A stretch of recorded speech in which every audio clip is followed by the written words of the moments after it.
Whistle விட்டுறலாம். Cooker திறந்து பார்த்துடலாம். வாவ், சூப்பரா ரெடி ஆயிருச்சு.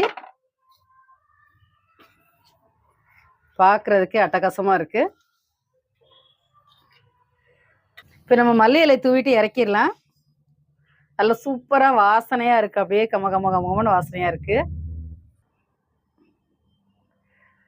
இப்போ நம்ம இறக்கி வச்சிடலாம். இந்த மெத்தட்ல நீங்க வந்து காடை குழம்பு செஞ்சீங்கன்னா நல்ல வீடே மணக்கும். அவ்வளோ ஒரு வாசனையா இருக்கும். டேஸ்ட்டும் சூப்பரா இருக்கும்.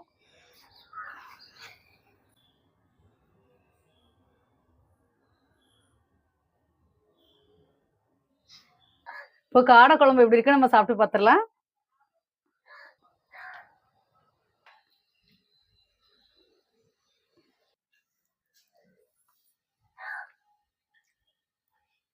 டேஸ்ட் அட்டகாசமா இருக்கு. ரொம்ப சூப்பரா இருக்கு டேஸ்ட்.